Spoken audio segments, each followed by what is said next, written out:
So today we're going to talk about how to hack the Capetastic standard pattern. So here I have my cape center, and if you notice, the cape will be cut on fold. So first things first, I want to talk about how we can elongate this pattern. So if you want a cape that's of a different shape, you might want to change the pattern layout, and there's two ways that you can add length to the pattern. The first way would be to, at the fold line, you can just add an extra length and just curve that out, or you could add length by adding an equal distance of length to the hem, and that would just generally enlarge the cape. A third way that you can add some length is the traditional way that we would do in garment patterns. So where you see a line, for example a lengthen and shorten line in a pattern, you can just slash and spread excuse me, you can just slash and add length there, and what that does in this case is it adds length only to the back of the pattern and not to the sides of the pattern. So just a word of caution before we go on: if you lengthen the patterns on all sides, that means add length to the hem of the pattern, you're also going to have to do the same adjustment to your cape sides. So for today's hack, I'm going to be doing the dinosaur because we've got a number of dinosaur lovers in this house. So what we're going to do is, first things first, I'm going to grab my cape center piece and I am going to add some length to the tail end of the cape center. So that's what I'm going to do now. Grab your pattern piece, grab a tailor's chalk or a pen or a pencil, whichever your preference is, and we're gonna get started. So I've got my cape center piece lying face up, so wording side up, on my fabric, and here I have chosen a black quilting cotton with a little bit of a scale design. I will have to flip it the other way around because I see that the little print is going the other way. It looks a little bit like dino footprints, so I will be turning it the other way to cut it out, but just for illustration purposes for this video, I have it facing right sides up. So if we're going to be making the dinosaur hack, you're going to want to add a little bit to the side seam. So where it says cut on fold, you're not going to be cutting that on a fold, you're going to be leaving a 1/2 inch for a seam allowance, and the reason for this is because you're going to be adding the spikes on the center back of the length of the center, and that is why we're going to be cutting two pieces of the cape center rather than having it cut on fold. And the second thing that I'm going to do with this pattern piece is I want to elongate it. So I am going to elongate it such that I will only be adding length to the end of the pattern. So what that means is the center back of the cape is going to be longer than the sides. So this means I do not have to make any amendments to my cape sides, nor this top edge of my pattern piece. So I will only be elongating it down this way. So I'm going to show you how to do that right now. So now, because my my quilting cotton is a directional print, I have laid it down, so that's the wrong side of the fabric and this is the right side of the fabric, and I have laid it down facing downwards this way, and the part that I'm going to be talking about is the hem. First things first, I'm going to remember that I need to leave myself a little bit of a seam allowance. So how much you leave is really up to you. I would recommend 1/2 inch for ease of handling the fabric and, you know, stitching in the spikes later. So I'm just going to lock that down with a few pins. So I have pinned that down, and note that I have kept that seam allowance there, and the edge of my pattern piece is what I'm gonna it's gonna remain the same. So what I want to do is grab my tailor's chalk, smooth out the fabric, and I want to add some length here. So the first thing that you need to decide is how much length you want to add to the tail end of the pattern, and I think I will be adding about 8 inches. So this is what I've done. So now that I've marked 8 inches from my hem, and I am just going to pick a point from which I want to start my curve. So I want my curve to start way up here, and I'm just gonna freehand it, maybe just draw a light faint dotted line first and see if I am happy with that curve. And yeah, I think I like it. So once you're happy with the curve, you can go ahead and darken it up.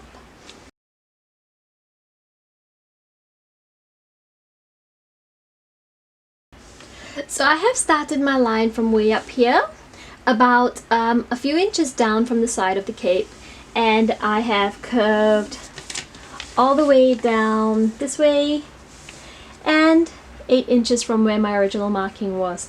So if you're happy with how your elongated cape looks like, go ahead and cut out one of this and one of the lining fabric, and don't forget that you're going to want to put a line down that center. You're going to cut out that seam, and so this will not be cut on fold.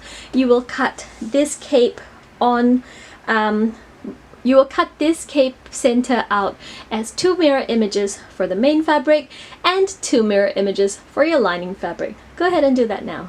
So I said in the earlier video that we will need to cut the lining with the seam allowance as we have done the main fabric, but I just gave it a thought and I realized that we're only going to be putting the spikes in the main fabric.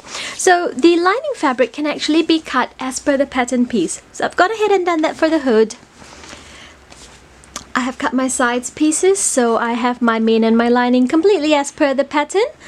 Putting that to the side also.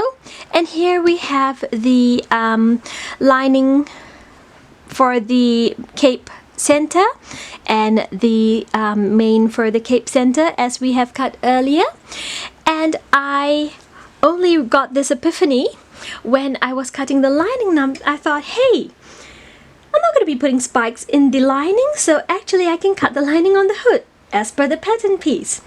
But because I was already halfway done, I decided to do that anyway. So you could go either way for the lining. You could either put a seam down the center back, or you could omit that because the spikes only go in for the main fabric. So now that we've cut out the main fabric, just want to mention real quick the hood. If you want spikes going down the back of your hood, you just cut it as it is. But if you want the spikes to go all the way to the tip of the hood, that means the front that comes down over the head, you're going to cut this not on the fold. The same way as we did the cape center, you just want to leave a little bit of a seam allowance up there and then cut the hood out accordingly. Before I go on, I just want to show you real quick. I've cut that out and I've decided to have the spikes come down right till the front of the hood. And so we cut as per normal right up till the notch, and then we graduate out into a 1/2 inch. I've chosen 1/2 inch. You can choose 3/8 or 1/4. That's really your personal preference. So I've graduated out gradually to a 1/2 inch for the seam allowance. So I'm going to set all of these aside. So now don't forget that whatever you've cut for the main fabric, you're going to use that as an exact template to cut out a pair for your lining. So a pair for the hood and a pair for the cape center. And don't forget that the cape sides, because I did not make any amendments to that, that remains the same. So we're going to set this aside and we're going to talk about spikes now. Here I have my fabric for the spikes of the dinosaur, and I've chosen this lovely hexagonal pattern, and that's the wrong side of the fabric and this is the right side of the fabric. So the first thing that you need to do is you need to determine if you're doing the spikes. You need to determine the shape. So I'm going to go with the regular triangle shape, but of course if you want something a little bit more fancy, you could always self-draft it, or you could just use the feathers piece and that would make beautiful spikes as well. So what I'm going to do is I'm going to show you how it's done in the tutorial. So I've got my ruler here, my quilting ruler, and the quilting ruler that I have here measures 6.5. So I'm going to give that 1/2 inch to a seam allowance, and I'm going to end up with 3-inch spikes down the back of the dinosaurs, down the back of the dinosaur. So what I'm going to do is I am going to just mark this and just cut out that strip of fabric. That's done. So because I had my fabric on fold, so I've got one very long strip of fabric. So remember that we have elongated the back of the cape, and you'd want the spikes to run down the length of the back. And I'm going to go for lengthening, for adding spikes to the top of the hood as well. Before we go on to the next section, so I've got my spikes fabric all cut out, and we're going to talk interfacing next. So you'd want ideally for your spikes to stand upright, and I've got some well, the packaging says Fuse and Shade, and this is a Legacy brand 809, and I understand that different countries get different brands of interfacing, so you'd want to use something that gives you a medium stiffness. Alternatively, I know fusible fleece is fairly easy to get your hands on, and this gives a fairly good result too. So I am going to go ahead with the fusible fleece, and this is what we'll do next. So here I have my spike drawn on some cardboard, and yes, always upcycle where you can, and or repurpose when you can. So let's talk a little bit of math first before we start. I want my spike to be 4 inches across, so that's 4 inches at the base, and I have measured on my fabric that it would have the height of 3 inches. So I'm just going to draw that in with this blue line so I can show you what I plan to do next. That's one arm of the triangle, and that's the other. So these will be the outer edges of the triangle, but because we're going to interface it, I'm not going to cut the interfacing to that same exact length, and the reason being that when I have interfaced all the way to the edge and I have sewn in that edge, it makes it very difficult to turn it and very difficult to get a sharp corner. So what I'm going to do is I have measured a line on the inside, and that's 1/4 of an inch from the outer edge of the triangle. So I'm just going to go ahead and mark that with my purple marker. So what we have here are 2 lines. Now this outer line is going to be the size of my triangle, and the inner triangle is going to be the size that I'm going to cut the interfacing from. So what I'm going to do right now is I'm just going to grab a pair of scissors and going to cut those out. Only cut out the purple triangle, because what I am going to do next is mark these onto my fusible fleece, and then this would be how this will be the template that I use for cutting out my fusible fleece. If you're going to be doing spikes that are stuffed, you're going to want to skip this step entirely, because you don't have interfacing on the inside, unless of course you want to a medium weight interfacing. You can go ahead and skip this step, and you will do the stuffing after you have sewn the edges of the spikes. So one more thing I forgot to mention before we move on is, if your base of the triangle is of a different length, you want to just go ahead, you just want to go ahead and mark that with a B. So because we're going to be joining the bases together, and so that you don't mistake another length for the base. So this is what we're going to do. I am going to mark, and I'm going to just go ahead and use my Sharpie, but of course you use a tailor's chalk or a pencil, something that doesn't bleed. So I'm using a Sharpie because I want it to be visible on the camera. So I'm going to go ahead and mark the outer areas of my first triangle, and what I'm going to do is I'm going to overlap it slightly as I create my second triangle.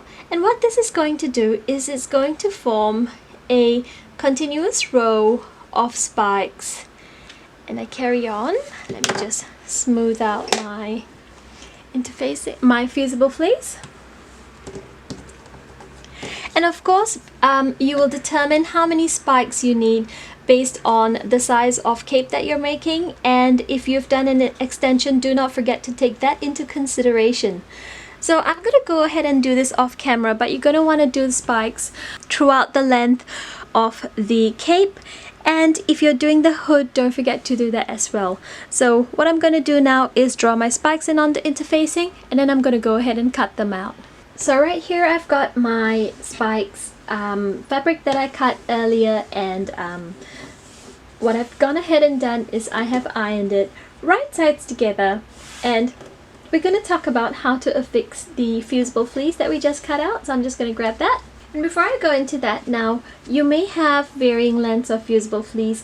Now the length that I had was not enough to cut out one continuous piece in, so I've gone ahead and cut two lengths, and it's really okay because then what you're going to do is you're just going to butt them up together and make sure there's no overlap, because that creates a little bit of a bulk.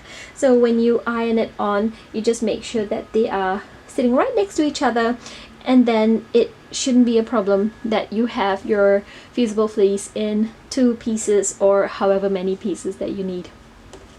So my spikes are all ready, and what I'm going to do now is, for the length of the fabric for the spikes, I'm just going to lay my fusible fleece. Now remember that one of the sides has the glue on it, so just the way to determine which side has the glue is it will be shiny. So let me just see if I can get a zoom in on this. For my version in this video, I have gone ahead and just done the same size spikes all throughout the back of the cape. So just go ahead and sew up and down the apex of the triangles, all the way from one end of your spikes fabric to the end of the spikes fabric. So here I've gone ahead and trimmed the edges with a pair of pinking shears, and then I have cut into right to the side the seam allowance here. And what we're going to do now, once you've done this, is to turn the spikes right side out. So for this you will need a turning tool. So I've got a chopstick, a pair of takeaway chopsticks, and it makes an amazing turning tool. And if you want to get a pointier edge, then you could use a sharper implement like a pencil or a little round tipped needle. But I'm happy with my spikes looking like this, and I'm just going to go ahead and do this for the whole length of spikes that I have, and then after that I'm going to go and give it a nice press. So now what you're looking out for when you are turning the spikes the right way around is this. I'm going to zoom in so you can take a closer look at what I'm seeing over here. And this little bunchy bit here is indicative of me not having snipped close enough to the seam allowance to enable it to turn and sit flat. So what I'm going to do is I'm going to show you what it looks like on the wrong side of the spikes. And there, my seam goes right to there, and I think there's about a millimeter more that I could snip down towards. So just gonna get right there into that corner, and hopefully it'll turn better this time. Just make sure you err on the side of caution and you don't over snip. But if you do, then you can always bring it back to the sewing machine and just sew it just a little bit deeper. And it's an error that can easily be fixed, so that's nothing to worry about. Let's see if this turns out better this time. So much better. So you see, now it sits down nice and flat, and I like how it's sitting now. So if you still have a little bit of a fold, go ahead and iron it. A good steam iron will just press it down and lay it flat properly. And what I'm going to go ahead and do right now is do the same for the rest of the spikes down this length of fabric. And after that I'm going to bring it over to the ironing board and give it a good press. If you choose to, you could always top stitch your spikes. If you choose not to, it's totally fine. So to prepare to put my spikes in, I need to prepare the main side of the main one half of my cape. So I've got one half of the cape center, one half of the cape side, and one half of the cape hood. So this one was a little bit tricky, and you need to remember that the straight edge of the hood faces to the side piece, the cape side piece, and that's the curve edge. So this will be the top of the head where the spikes will line. So what you need to do now is just to grab your spikes piece. So that's over here, and I want to align my spikes, bearing in mind that this will have a 1/2 inch seam allowance. So I just want to align it just so. I've got a little bit of excess there, so I'm going to just trim that off real quick. A little bit excess from my fusible fleece, and I want to line this up here, leaving 1/2 inch or a little bit more if you like, just for a bit of allowance, and just clip them down. And you will see that the curved portion at the top of the hood is a little bit tricky. Just go ahead and line that up the best you can, because after sewing we're going to be clipping into those seams to help it lay nice and flat.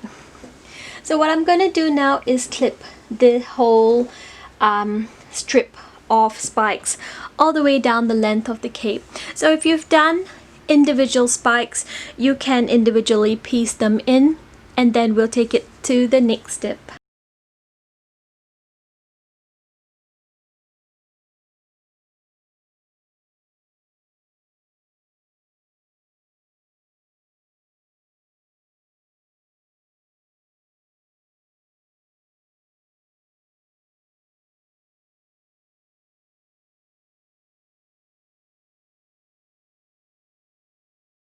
So before I go on, I just want to mention, I forgot to mention in the previous step, that if you're working with a fabric that's a little bit slippery, you might want to baste the ends of your spikes closed first.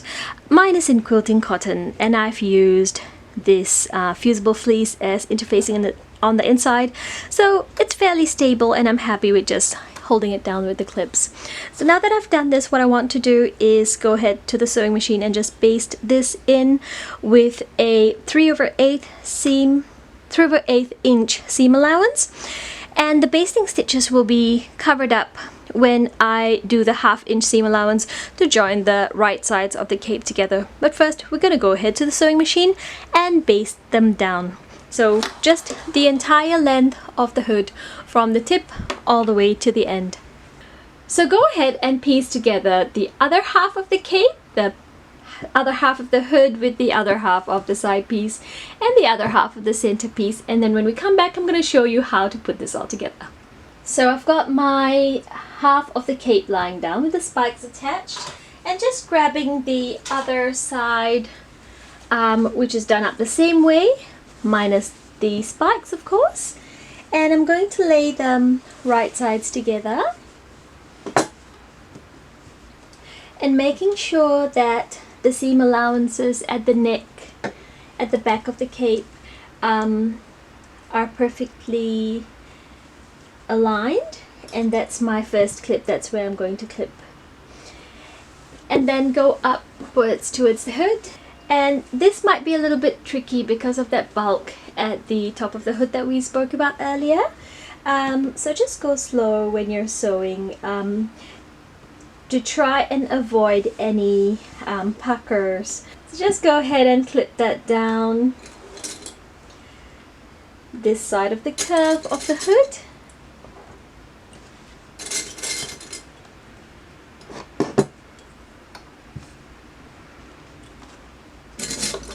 And across the top of the hood. So we're not going to be doing anything to this side of the hood yet, because that gets sewn into the lining of the fabric. So we're going to leave this side unsewn for now. So just as we've clipped all around the top of the hood, we're going to go ahead and do the same for the center back of the cape. And now that this is done, you're going to go ahead and sew the both sides of the cape together with a 1/2 inch seam allowance from the hem of the cape right up to the tip of the hood.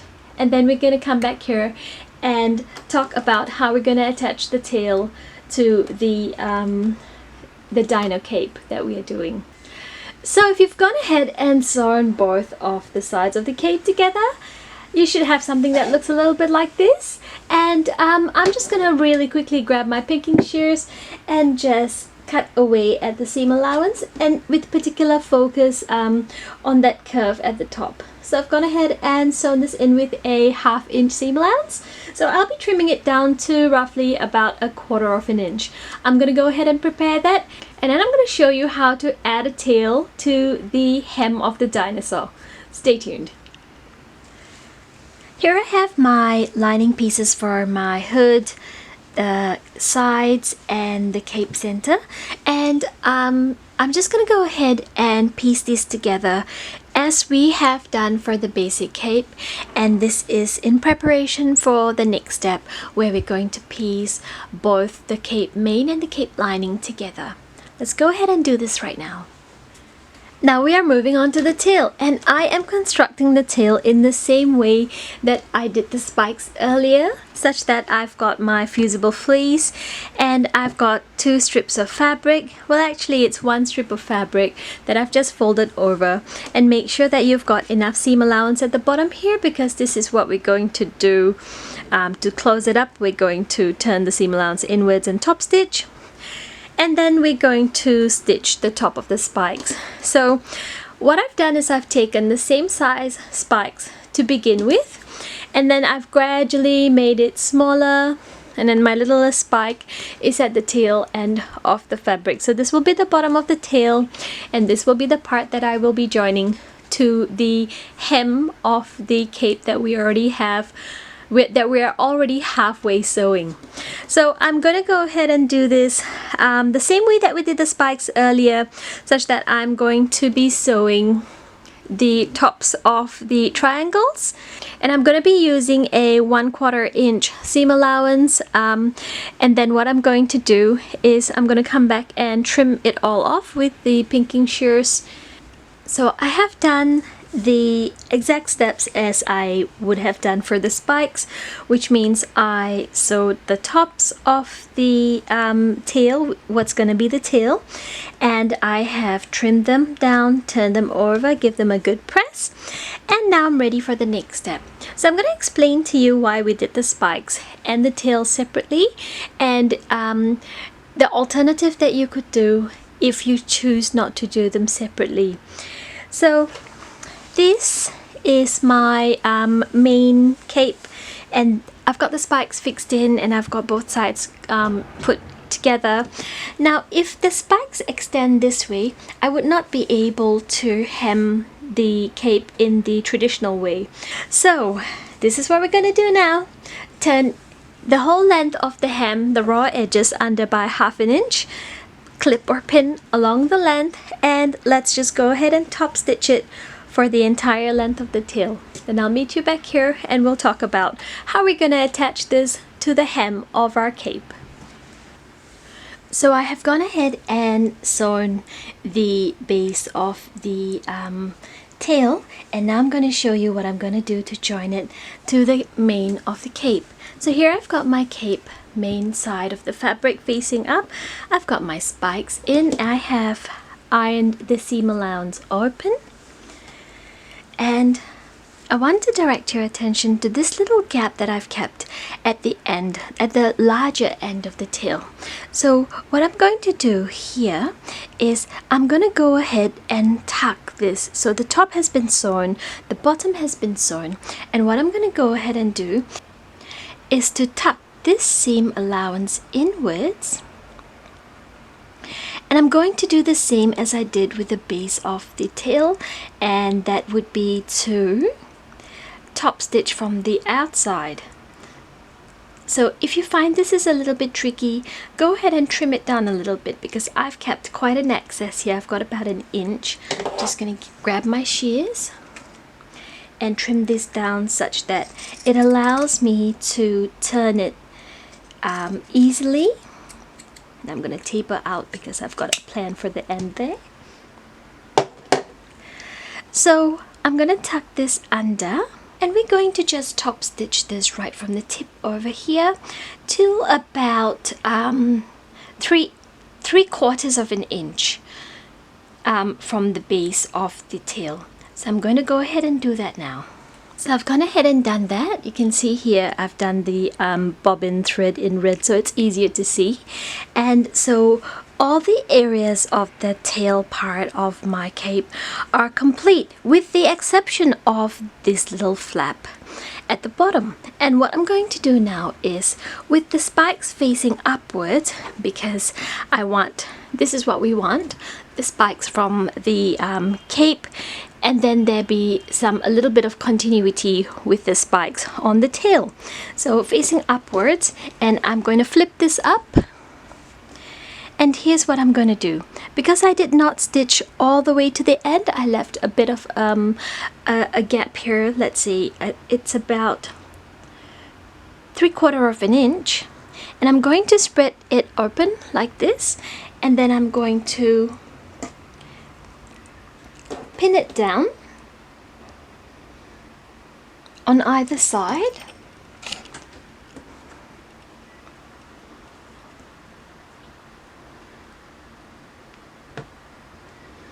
So this is what we have now. And there is no fusible fleece here, so that later when I am sewing the lining to my mane of the cape, you will not get a bulk over there. So I'm just going to flip it over. So I'm just going to put my finger there and show you what we're going to have when your child wears the cape. So the tail's going to be this way. So what we're going to do now is bring this over to the sewing machine and just baste this on the left and on the right. You can do it together as one continuous seam, or you can do it in 2 separate seams. The choice is yours, but ultimately you want it to be within the 1/2 inch seam allowance, because these stitches are going to be encased within the seam allowance between the mane of the fabric and the lining of the fabric. So I've gone ahead and done this, and I have used 2 separate seams, so one to anchor in the left side of this little excess of fabric I have here, and one to anchor in the right side. And when you sew it in, it's gonna look a little bit like this. Now, if you dislike the disjoint between the spikes and the tail, you can definitely go ahead and hand baste these in. Regarding this, I think I might hand baste it in because I would like that continuity as well. So I'm going to go ahead now, and now that we've got this fixed in, you can go ahead and sew the rest of your cape as per the normal tutorial. So I'm going to bring my lining piece, stack them right sides facing, so right side of my main fabric facing with the right side of my lining fabric, and I'm going to pin all around as per the basic cape sew, and then I'm going to just put this cape together.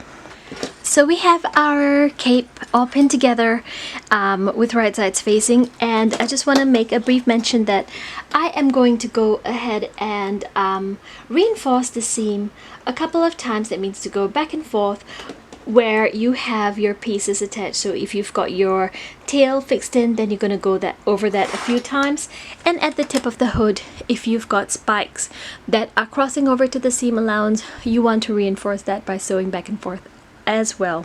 And another point before we head on over to our sewing machine is that you have your tail, and it should be tucked away on the inside of the this entire piece right now. So if you want to go ahead and grab a pin and just to reinforce it so it does not move around while you're sewing, that would be a great thing, because you don't want to start to unpick your seam allowances just to get that piece out.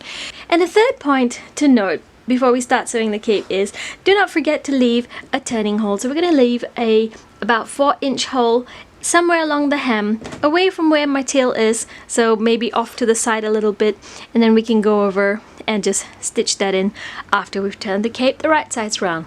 So go ahead and stitch around all of the edges of your cape right now, and I'll meet you back here for the reveal. Here's our cape having sewn up the lining, and for this one I have even added in a row of top stitching that runs all across the outer circumference of the cape. I'm loving the look of it. Just remember that you have to, if you'd like to, I forgot to mention this earlier, but as per the normal cape, so don't forget your fasteners. And as you are top stitching, don't forget to close up the gap that you kept earlier. Now there lies this little issue of whether you want to connect the tail to the last spike or whether you'd like to leave it just hanging. I think I'd like to connect the tail to the last spike just for a little bit of a continuous look. So I'm going to go ahead and do that now.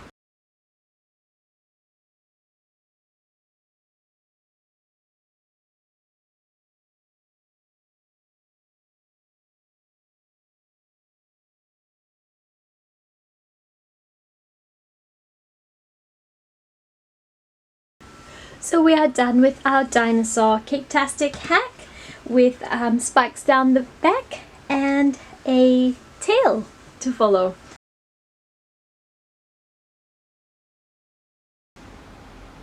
Hi again! We're all finished. Take a step back and admire your amazing work. I'm sure you and your little one will have endless hours of fun with this amazing new cape. If you enjoyed the process, don't forget to check out the other sew-alongs in our YouTube playlist, and don't forget to share your sews in our sew-along group on Facebook, for which you can find the link of in the description below this video. It's a lovely little group and you can find support and amazing ideas for all things regarding RP sew-alongs. Thank you for joining us on our sew-along. We look forward to hearing from you soon. Bye!